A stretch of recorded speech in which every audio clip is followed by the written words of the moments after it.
The day Chica turned 29, her aunt called again. "Chica, are you still single? Don't you know time waits for no woman?" Her phone vibrated with more messages, cousins teasing her, friends sending wedding invites, and her mother's familiar sigh echoing in her ear. That night, Chica looked into the mirror and whispered, "Maybe they're right. Maybe I'm already too late." 2 months later, she was married to a man everyone said was perfect. But on her wedding night, she realized they only saw the wedding, not the man. And from that night on, Chica's life was never the same again. Hi, I'm Patience. This story isn't about love. It's about pressure, the kind that forces people to make choices their heart isn't ready for.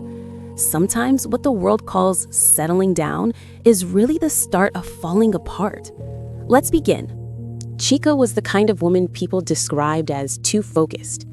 At 29, she had built her own small fashion business in Enugu. She wasn't rich, but she had peace.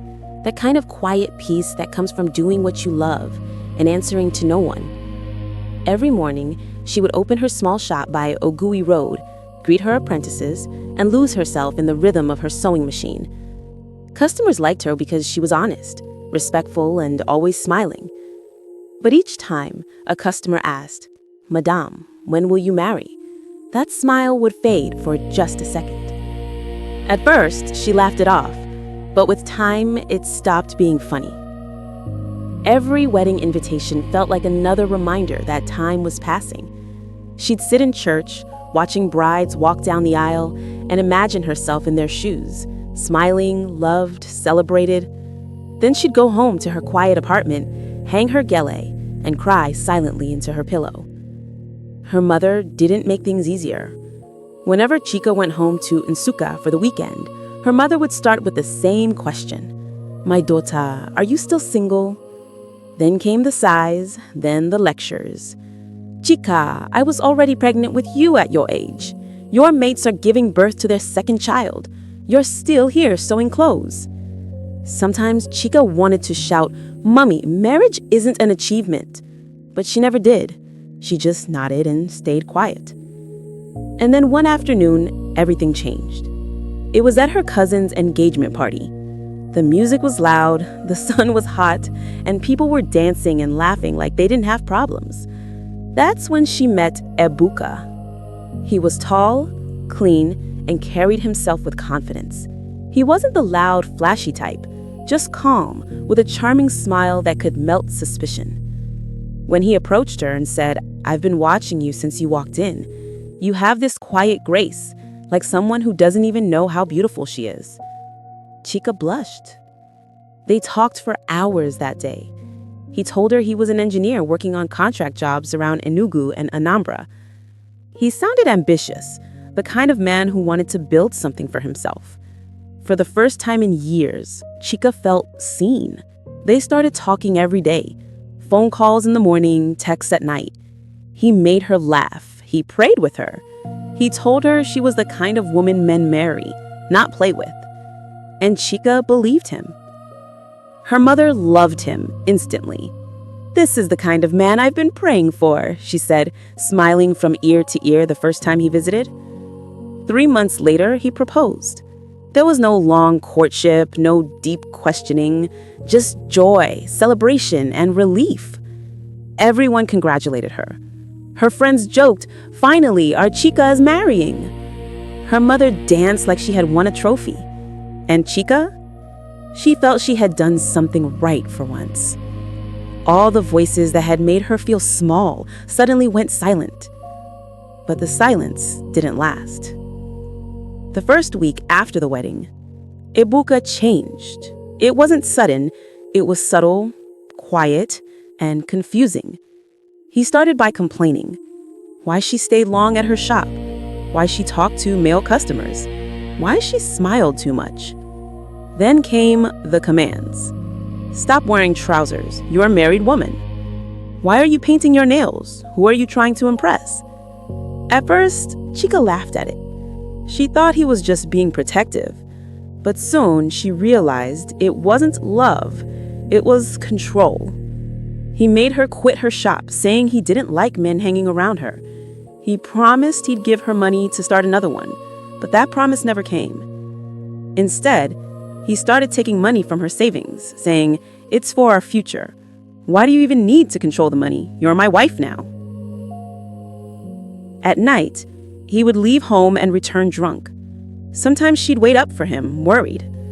Other times, she'd lock the door and pry quietly on the bed. When she asked where he'd been, he'd snap. "You should be grateful I married you. Do you know how many men rejected you before me?" Each word cut deeper than the last. Her once bright spirit began to dim. Her laughter faded. Her friends stopped calling because she no longer picked their calls. She lived like a ghost in her own home, cooking, cleaning, and praying for peace that never came. One Sunday morning, she stood in front of the mirror, looking at the woman she had become.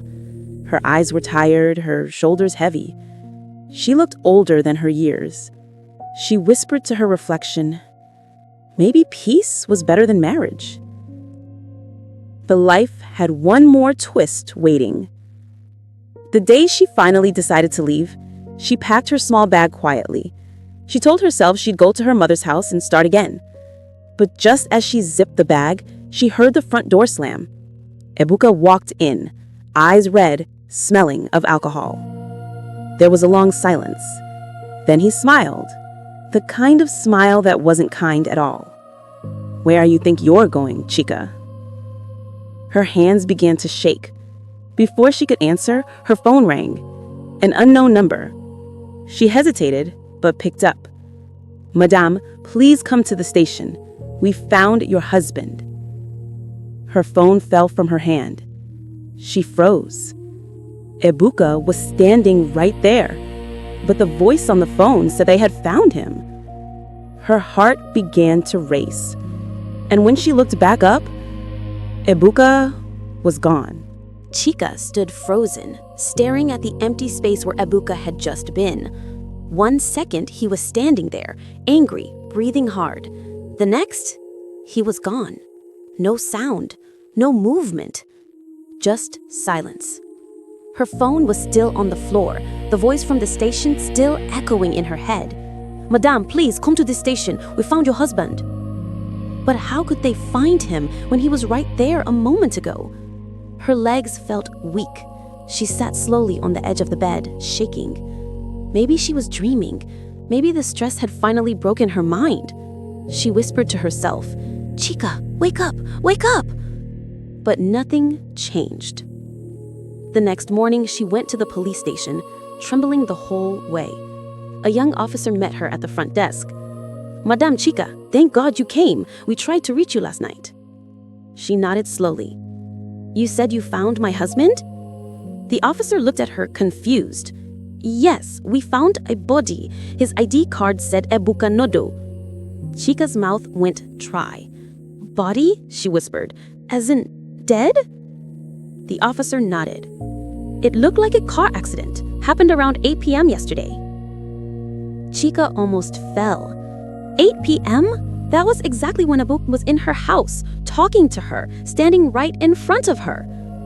She shook her head. "No, that can't be true. I saw him. He was home last night." The officer looked uneasy. "Madame, maybe you were mistaken." But she wasn't. She could still smell his perfume, still remember the sound of the door slamming. Something wasn't right. That night, she couldn't sleep. The house felt too quiet, too heavy. She turned off the lights, but even in the darkness, she could feel it, like someone else was there. Around 2 a.m., she heard the front door creak. Her heart jumped.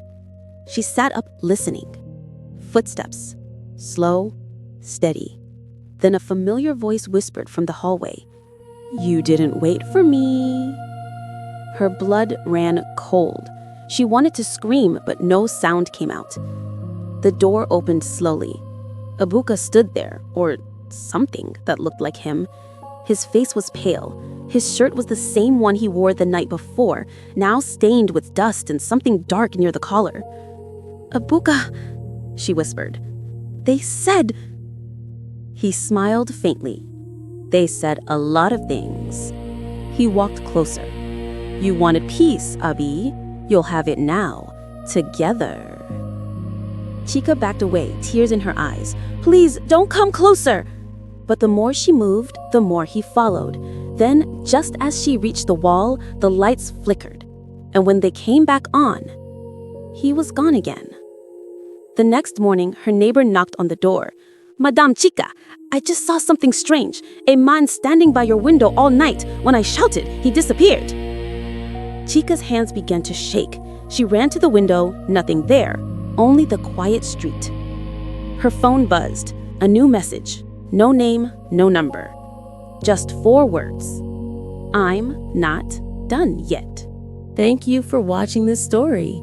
If you enjoyed it, please give it a like, share your thoughts in the comments, and don't forget to subscribe for more.